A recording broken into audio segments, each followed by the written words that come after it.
So, Reclaiming Rest, week 2. If you were here last week or you've caught up online, what we tried to do last week was build a biblical theology of rest. So if you remember the handouts I gave out last week, we started with creation, and where God created the world in a way in that he institutes a day of rest as a holy thing, a good thing. He really sets a pattern for us, but actually what we have is the fall. And we reject God's rule, and one of the things then we go on to reject is his whole concept of a Sabbath. And ultimately we reject his Sabbath because we reject his word. But then we went on and looked at Canaan, because throughout the Old Testament you get promises of this place of rest, a land of rest. A rest from wandering, you'll have a home, and a rest from war, you'll be at peace. But actually, some of them don't get into the land of Canaan. They end up 40 years in the wilderness. Why? They didn't believe the word of God. And even those that made it into the promised land actually didn't get the rest they were promised. There was something greater. And so we looked at Hebrews chapter 3 and 4, which looking back at those rests says there is a Sabbath rest still available. It's still there. Why? Because Canaan wasn't the answer. Canaan was a picture. Canaan was a prophecy. Canaan was a pointer to this great rest that we not only look back to, but actually now look forward to, a place where there'll be no more wandering, an eternal home, and no more war, but eternal peace, both externally and internally. And so then we came to Christ, and we found that Christ in his person actually is our true rest. He's the one who says, "Come to me, and I will give you rest." Why? Because he's worked all the work that we failed to do. He's paid the price for our sin. He's achieved everything, and everything that we have is in him. So we had creation, and then the fall. Canaan, well, it failed. It was only a picture. And then we have Christ. But then what we noted was, even though Christ says, "Come to me, all who are weary, and I will give you rest," we kind of looked at Romans 8, which says that we're all frustrated. We know Jesus says come to rest, and we know that Jesus gives us rest, but ultimately we have times and seasons and moments in life where we're anything but rested. And so actually the Bible says look forward to the consummation. That's just a posh word for heaven. Look forward to when rest will be fulfilled. It will be perfected. Now what I want to do today and next week is look, how do we live in the frustration? So we know that we're meant to look back to creation, and we're meant to follow the creation order, and we're meant to rest. We know that. We know that Jesus gives us spiritual rest, and he invites us to go to quiet places with him and have rest. We know that. And we also know that one day we will die and go to glory and have eternal rest. But yet we live in this frustration now. So how do we deal with the difficulties of not being able to rest? So what I want to do is find out why we struggle to rest and how we can deal with them. We're going to look at 3 things: handsets, heresies, and hearts. Now, I'm going to be honest. For some of you, the first third of this is going to go over your heads. Just smile and nod and go, "Oh yeah, I know what you mean, John," and don't worry about it. When I say things like FOMO and iPhone's 11, things like that, just go, "Oh yes, of course, that's fine," okay? Don't worry. And you can come back in the second third, okay? It'll be fine. So the handsets, I know, has a slight generational thing, but actually, I think you've probably all got smartphones. Most of you by now have got iPads. And actually, sometimes I find older people are far more obnoxious when it comes to technology than younger people. So we'll wait and see. Okay? So that's where we're going to go. So let's have a look at handsets. We're thinking now about social media and stress. We're thinking about the way our phones connect us to work, so emails and WhatsApp, but also connects us to social media, to Facebook and Twitter, and to news feeds like BBC. So to do that, we're going to explore 3 different books. I'm going to introduce you to 3 different books. The first 2 aren't written by Christians. What I want to do is try and introduce you to an American tech insider. So guys who spent years working in the biggest social media companies and have written about their experiences. Then I want to introduce you to a British GP he's not a Christian, sorry, but a British GP who shares about tech and social media use on Radio 4, TED Talks, and in his own books and on BBC One. Then I will take you to a book written by a Christian, which is one of the leading Christian thinkers, I believe, when it comes to tech and social media today. Okay, let's have a look at the designer's insight. Here's the book for you, Make Time, How to Focus on What Matters Every Day by Jake Knapp and John Zeratsky. It's a fascinating book. If you're into kind of books about social media and computers and how they work, this is fascinating. These guys wrote the New York Times bestseller book called Sprint, and this one, Make Time. Now, Jake worked for Google for a decade, and John was a designer on YouTube and Google for nearly 15 years. Now, both of the authors were product designers. So basically, they helped shape the apps that we use today. But they realized as they were doing those jobs that those apps and others were interrupting them and stealing their own time. So even though they were investing and inventing these apps, they actually became what they called time dorks, which became a newsletter, the Time Dorks newsletter, where they basically wanted to learn how to take back control of their lives, to live out their own intentions and not those of others. Now, one of the fascinating insights that these guys give is how product designers and the apps they do, when they're creating them, what they want to do is they want to make them your default settings. Do you understand what I mean by default setting? When you open something up, that's where it is.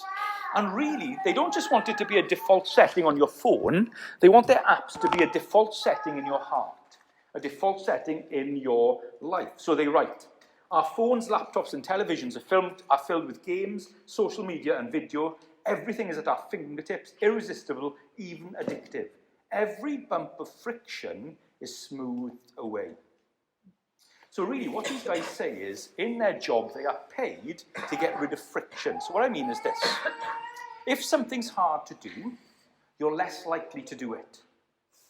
So if you read the history of online shopping, I read a book on the history of online shopping called Effortless by Greg McEwen. And he looks into it and he says the companies that really made it, and this is now Amazon, do you know why Amazon became so powerful? Does anybody know what it was, what they invented? Well, they didn't invent it, someone else invented it, and they were clever enough to buy it. One-click purchasing. Changed everything. Why did you buy from Amazon? One click. Now, by now, the patent has gone and other companies have this. But for a number of years, they were the only company you could buy by one click. What are they doing? Taking out the friction. What's the worst thing you've got to do? Put in your email, put in the email again. See how many traffic lights are in the different pictures as you try to authenticate yourself to say, I'm not a robot. Then you have to put in all your bank details. And then one of the details isn't right. I mean, once you have things like that, you're going, I'll go to Amazon. One click. And so all of these apps and all of these companies, what they do is they spend all of their time and money taking away friction. Taking away friction. So think about if you do have a smartphone, the things that you really like to use, how long does it take you to turn on your phone and get onto that app? I'm going to suggest seconds. Seconds. Because people know if there's no friction, you'll get onto it. And so they kind of talk about this and how this works in your life. And so what they do then is they work on the back half of that. Friction to get into something, get rid of that. And then you add friction for them to come out of it. It's easier to watch a second YouTube video than turn the YouTube video off. It's harder work because if you do it, they design it to keep going. Even now on Netflix, it goes on to the next program before all of the credits have come up. Why? They're making it easier to stay than to go. Okay, so this is just from the tech insiders, okay? So this is the kind of world that we're living in, and this is what we're kind of dealing with. It's called, for those of you who like science, the cognitive ease principle. The cognitive ease principle. Basically, we always do what's easier. We always do what's easier. Now, what happened was, when they were working for the companies, they found out statistics like this. This is what they said. Apple reports that people unlock their iPhones on average 80 times per day, And a 2016 study by customer research firm Discount found that the people touched their phone on average. Anybody want to guess in 2016 the average number of times someone touched their phone in a day? Anybody want to go for a guess? Come on. 100? Anybody going to go higher? 5,000. You're twice over. But yeah, 2,617 times per day. Average number of times people touch their phone. I asked David to do that just as an example for me. Thank you, David. That's very kind. And so, a distracted life by phone has become the new default. It's constantly there, bringing your attention things and wanting you to stay more. They actually worked on a redesign of YouTube in 2011, where the bosses said we need people to stay longer. By redesigning the site in 2011, within a year, people were staying 60% longer. Just take away the friction, cognitive ease principle, people stay. Now, we need to open our eyes. If we want to learn to rest, I think in today's society, we need to learn to see these technological nudges, these interruptions. That's what they do. They nudge you for your attention. So my boys interrupt me when they want to play football, get a lift somewhere, or ask me to tell them a joke. That last one's not true. They never want me to tell them a joke. But what we do is when people interrupt you, there is an intention. So the phone or social media or online shopping platforms, they want our attention, but that's not for no reason. They must want something. So what is it that these tech and social media companies want? Why do they want our time? Here's the answer that they give in the book. Tech companies make money when you use their products. Money makes the world go round, or more accurately, money makes us all sit down. But I do think it's worth quoting something else they say in the book. They say this, just to be clear, there's no evil empire behind it all. They're inhabited by well-meaning nerds who want to make your days better. And I think that's quite helpful. These guys are working there. They're not trying to destroy your life.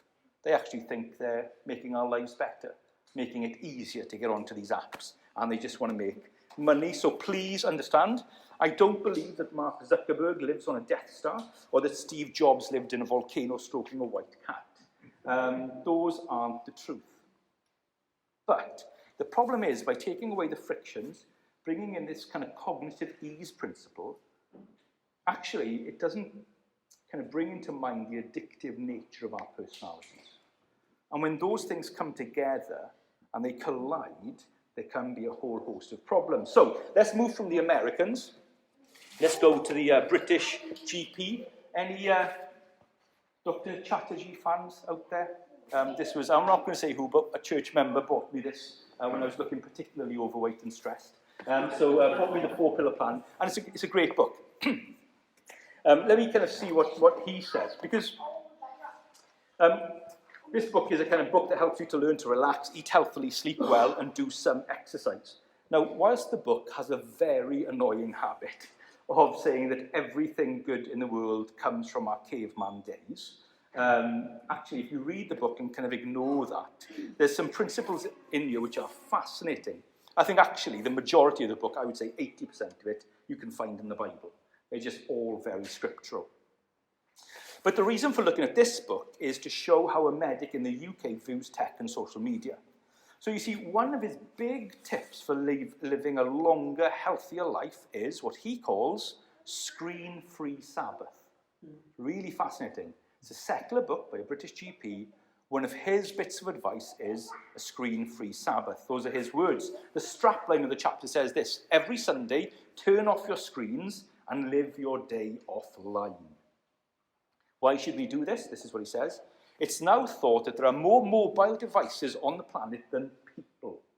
Truly remarkable. Some of us, me included, he writes, can find it hard to leave our e-devices alone for more than 10 minutes.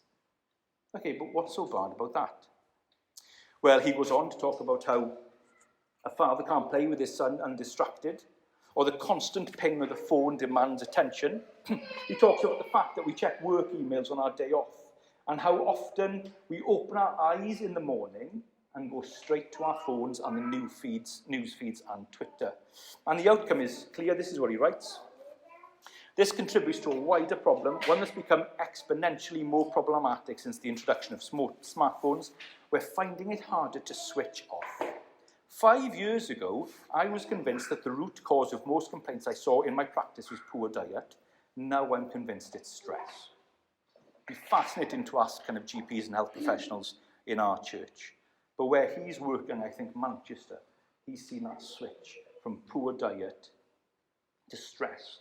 And I think for a large number of people, handsets, smartphones, are one of the things that add to our stress. It happens even to children. You know, a number of the parents in church read a book together on technology and the family. And when we were reading the book and discussing it, one of the things became clear was when I was in school, if you were bullied in school, you were bullied in school. You went home. You went through that front door, you closed the door, and as best you could forget what was happening in school. These kids go home, and it's on their phone, it's on their tablet, might even be on a tablet that the school has made them buy. And then if we're not watching what they take into their bedrooms, throughout the night, they're just having vile abuse and bullying into the nights. No wonder there's such a rise in mental health problems and struggles with young people, because now everything is amplified. It's 24/7, you can't get away from it. And so actually he goes on and he says, from a medical point of view, he feels that smartphones can become addictive. He looks at selfie culture, so selfies, taking a picture of yourself. This is what he says. Selfies fire up neural pathways associated with reward and activates addiction centres in the brain, such as the nucleus accumbens. I don't know. My experience has been that, just like many drugs, the more you use your smartphone, the more addicted you become. There's basically a reward system with the phone. So those of you who aren't on Twitter or Facebook or any kind of Instagram or Strava, these kind of things, or Goodreads. Goodreads is like Strava for nerds, where you put down what books you're reading. So I'm on all of these different platforms, and so let me be honest. I'll put something on a platform, then someone will like it. If someone likes it, guess what? I feel good. Gives me a buzz. And then I'll go back, then someone else liked it, someone else has liked it. That was really good. And then I'll go back again, no one else has liked it, what happened? Why don't people like the fact that I've just done? I've read a 28-page book. They should be very impressed. And actually, that's the problem. It's exactly the same with selfie cultures. Ed Sheeran, we spoke about the fake Ed Sheeran this morning, and we talked about the real Ed Sheeran, the singer-songwriter. Ed Sheeran is fascinating when it comes to smartphones and social media. Ed Sheeran says that when someone sends him posts a selfie, he contacts them and says, "Are you okay?" Because his theory is, actually, if you're posting a picture of yourself smiling, it's probably because on the inside you're not. And you just want people to think you're smiling. And you're hoping someone's going to come back and say, hey, that's great. And so actually the phone becomes this kind of addictive nature. It's simple to use, but more than that, it rewards your use. It rewards your use. Perhaps for those of you who don't get into this, but you've got children or grandchildren or great-grandchildren, this is helpful to understand why they get so passionate about the phone, why they don't want to get rid of it. Because not only have they become addicted to it, they need it for affirmation. It becomes the very place where everything is happening, and it kind of fuels their hearts. And so he says, have a tech-free Sabbath. Now, a bit of a Christian insight, a third book. I told you it's a bit of a slightly different one this evening. This is called 12 Ways Your Phone is Changing You by Tony Reich. I think that's how you say his name, Tony Reich. Now, he works for Desiring God, John Piper's kind of empire, and he's written extensively on Christian faith and technology, and this book is brilliant. I love the balance he has when it comes to phones. He says this: my phone is a window into the worthless and the worthy, the artificial and the authentic. This resonates with me. So for those of you up until this point have been thinking, are we all going to burn our phones at the end tonight? Is John going to ask for them to come to the front on the altar? You'll sell them and then we can build a building. I mean, what are we going to do with them? Well, I think when you look at smartphones and different things like that, yes, we can bemoan the fact that we're enslaved to the triviality of Twitter and email, but that's not the whole story. So my phone means that I can see pictures of my youngest boy in school when it's actually happening. There's an app. The teachers can put a picture, you can actually see them there. It means that if your grandchild is on the other side of the world, you can get out FaceTime or Zoom and you can speak to them face to face. It means that you can reconnect with old friends after years you think you've fallen out of contact with. I mean, phones are amazing. It means that you can download the Truth for Life app, which means you can get all the Alistair Begg sermons you could ever want. I mean, it is brilliant. For me, for example, I've downloaded the Step Bible. Has anybody ever come across the Step Bible app? It's an ESV app, and every word you hover on it, it tells you what it is in the Hebrew or the Greek. I mean, it's amazing. It's brilliant for Bible studies. Everybody thinks I'm just, wow, look what he did off the top of his head.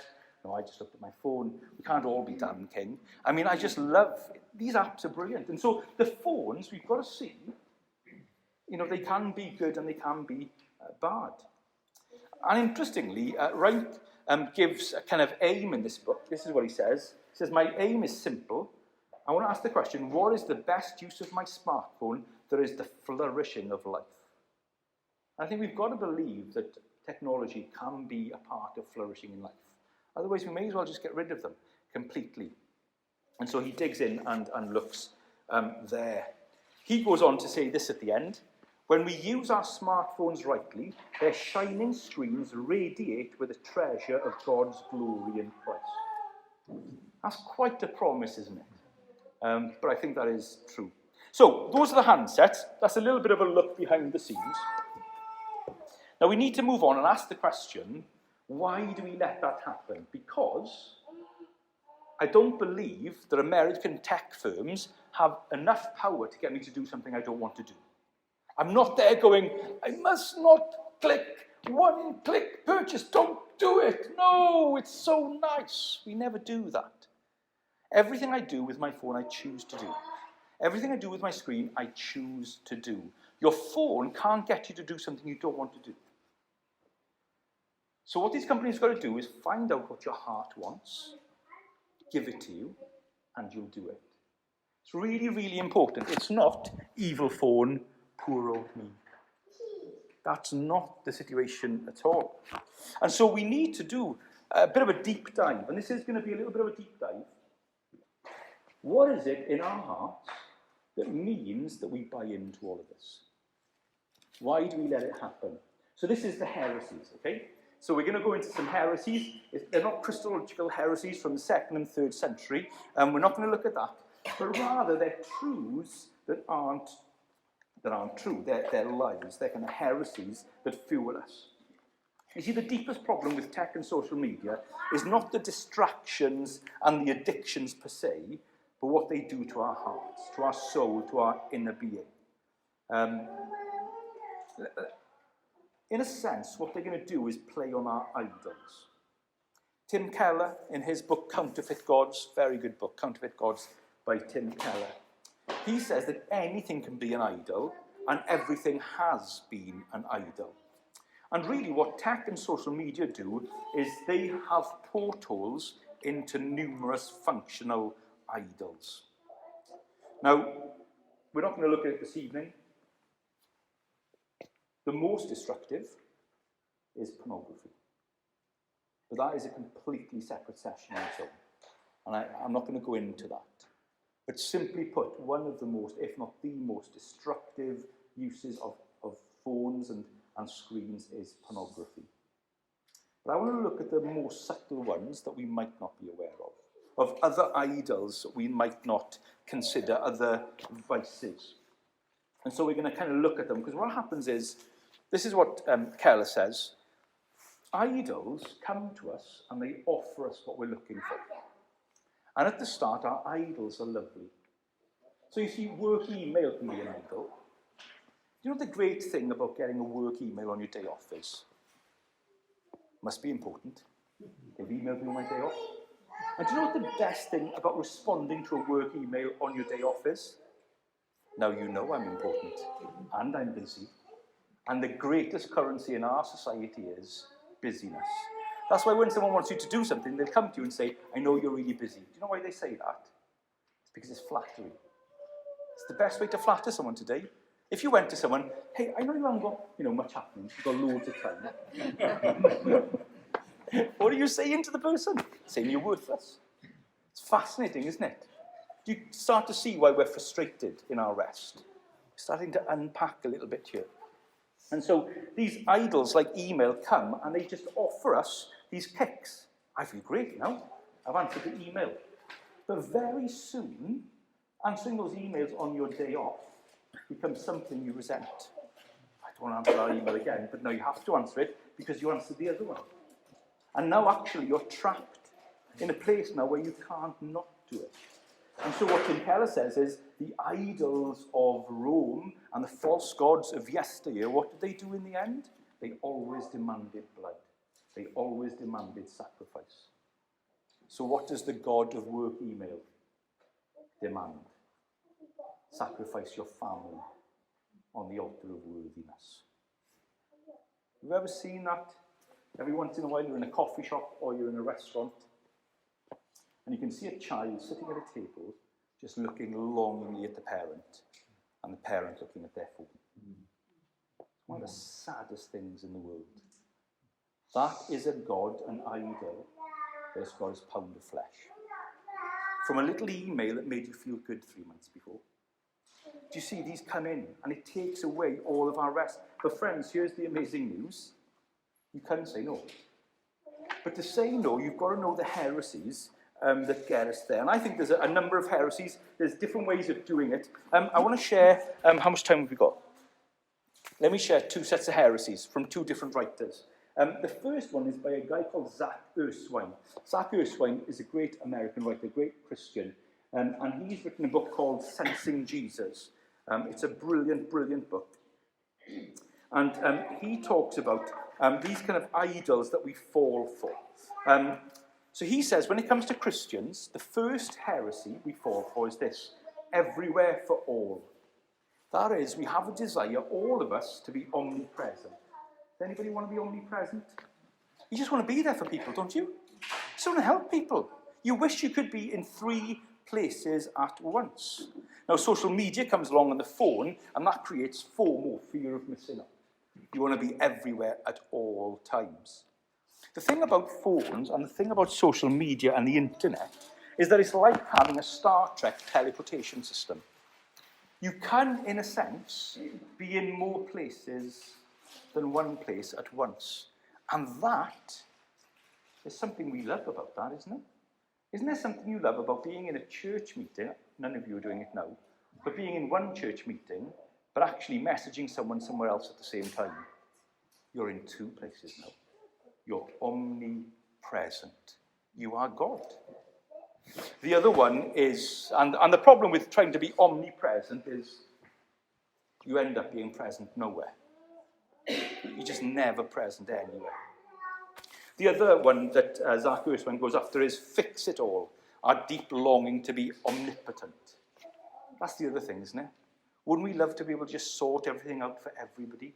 We want to be omnipotent. And that's the great thing about email and WhatsApp and always being on call, always being able to get involved.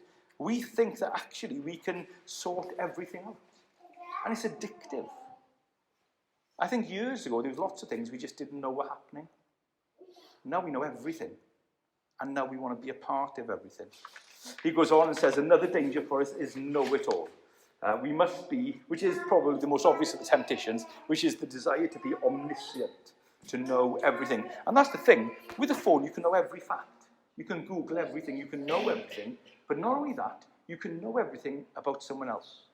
Has anybody found that meeting relatives who live far away has become slightly awkward since Facebook? What I mean is this. You've got nothing to ask them. Because you know it all already. You've seen their whole life on Facebook. And what's worse is when it's someone you don't really know well, and then you start talking about their life and you realise, I've been stalking you on Facebook. I should not know about all the days that you did on your holidays. It's interesting, isn't it? We want to know everything.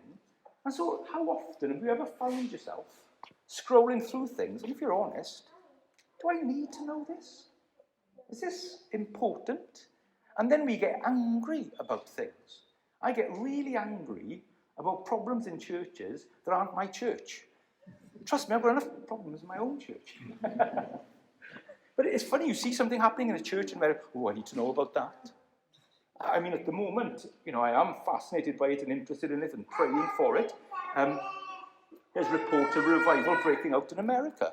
Very encouraged. I want to know about it. I'm not going to disencourage anybody to know from it. But on hour 3 of looking into it, you've got to ask the question, do I just want to be omniscient? Is this just about wanting to be God? Zacchaeus Swine's final temptation he talks about is immediacy, the desire to have everything now. And I think that's another problem. One of the problems with the phones is it means you can do everything now. And the desire is to answer and to look for it all the time. I've got a couple of friends, and they only look at their emails twice a day. I bet you some of you do that. Some of you might only do it once a day. Some of you might only do it once a week. Some of you might just put all the church ones into your garbage. That's fine. You are my heroes. I love people who are able to do that. And there's some business leadership teachers who do some teaching on time management. And one of their first questions they ask you on this training on time management is, how often do you go and check the letterbox in your house? And what do you say? Once a day. And then they say, how often do you check your email? And that's it. I mean, you've paid £250 and they've knocked you out in the first sentence. It's because we want this immediacy. And so we've got to learn to understand. So what happens is, really, handsets, but also lots of other things in life.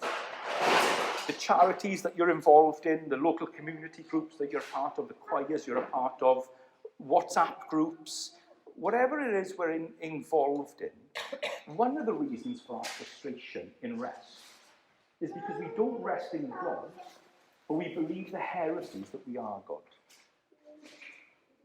If we're honest, and no one likes to admit this, I don't like to admit this. Most of my stress, when I experience stress, comes from things I've chosen to do that I didn't have to do. Now, caveat that, there are times in life where stress is out of our control. Completely understand that. There can be health situations, there can be family crisis, we can have terrible line managers or work for companies who are horrendous. There are times in life where stress is out of our control. I'm not talking about that. I'm talking more about the low-level stress where we can't rest. Because actually we're doing things because we want to know it all, fix it all, be everywhere, and do it now. A lot of our struggles with rest are self-imposed. And so I think part of what we've got to learn to do is get on top of our smartphones. So do you know how to get on top of your smartphone? Leave it at home. I love that, Mary. Leave it at home. Do you know how it is? Play the companies at their own games. This is what I've come to.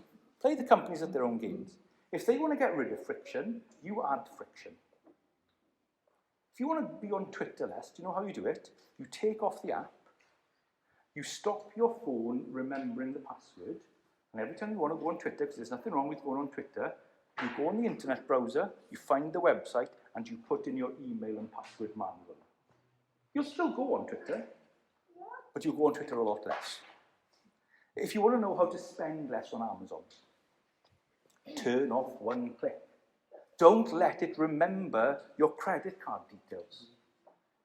By adding a little bit of friction, all you need are those little milliseconds, you will do things far less. It seems silly, but it's actually quite simple, which means that it'll look completely different for all of us. Some of us, like Mary, will leave our phones at home. That's a great amount of friction, isn't it? We can do that. Others of us will just take all the apps off and do it through web browsers. It's just about adding the friction. You know, my phone, if you're up to date with your phones, when I lift my phone, it turns on, literally just by angling it. To unlock my phone, I just put my fingerprint on it. Then it comes up with all the notifications of everything in the world that's happened, and I must be terrible because I haven't been actively involved in them. And then I touch them, and it comes up. And then guess what? It's midnight, and I'm tired. And what have I done? I just lifted my phone up, and I'm gone. And so one of the things I think we can do in learning to rest in the frustration is finding out things like smartphones, but ultimately trying to get away from those idols. Realizing that Jesus is the rest. He is the one who is everywhere. He is the one who knows everything. He is the one who can fix everything. And so actually we've got to learn to give things to Jesus and say, I'll leave it with you. I'll come to you. And so what we do then is, let's have a look at Psalm 1. We've got 2 minutes. Let's go back to Psalm 1. This is where Psalm 1 comes in. If you've been wondering, why did we read Psalm 1? I think Psalm 1 is written about social media, isn't it? And taking away the friction. Blessed is the one who does not walk in step with the wicked. So we don't have to keep in step with all these companies. We don't have to do what everybody else does. Because what happens, when we get in step with it, he says then, the next progression is, or stand in the way of sinners. Remember Watchman Nee's book? Walk, stand, sit. The progression is very simple, isn't it? When you walk with someone, and you're talking, if they grab your attention, what do? You stop, and you stand. That's what you do. Once you take away the frictions, you allow the phone to stop you and to stand. And then, if their conversation's really interesting, what do? You sit down on a bench, you get a coffee. And this is the problem. We've got to learn to stop these things in our life, taking our attention to such a degree that we stop and sit with them. But rather, what we need to do is we need to be the one whose delight is in the law of the Lord and who meditates on his law day and night. You see, I think verse 2, you could say delight in WhatsApp and social media and the BBC News app. Those aren't the things we should delight in. Actually, we just should delight in his word and who meditates on his law day and night. We're an older congregation this evening, so if I did a show of hands, I don't think there'd be that many. In a morning congregation, I reckon if I asked for people to put up their hands who keep their phones next to their bed, I reckon 2/3 of hands would go up.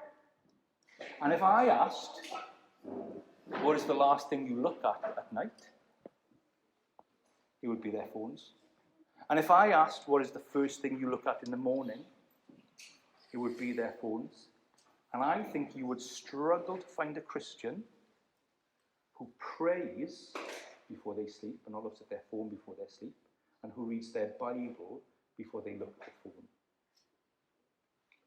And I am saying that as someone with admitting is my biggest struggle. And you see, what happens is this. Social media comes in, feeds on our hearts, gives us idols, and then those habits become what we call liturgies, and those liturgies send your day. Has anybody woken up in the morning, you feel okay? Now that's a stretch sometimes, isn't it? But you wake up in the morning and you feel okay, you think, oh, it's a new day. And then you pick up your phone, and overnight, one of your WhatsApp groups is kicked off, or someone has sent you an email, and it's just not nice. You just look on Facebook, and you realise everybody else has done something, and you were simply the one person that wasn't invited. How does your day go? Your heart, your feelings, your day is set by the phone. Whereas if we start the day with Scripture, start the day with the Lord, then let Scripture set your heart. Let Scripture set your trajectory. My call is to not to get rid of these things, put them in their place, realize how they feed on our hearts, put Scripture center, time with the Lord, and that will set your heart so you won't feed on the phone so much. You won't need to. because your heart is on Christ. And that is, I think, one of the ways we get around the frustration of rest. Take away these things. Learn to rest in the Lord and learn to let him set your hearts. Now, next week, just so you know where we're going, next week we are getting more into the Bible. Next week we're going to look at 3 ways that we can, over time, reset our whole life to have more of a lifestyle of rest. So we're going to look at the 3 S's: sleep, Sabbath, and Selah. And how if we get those 3 in our life regularly, that can help us get on top of the need to rest.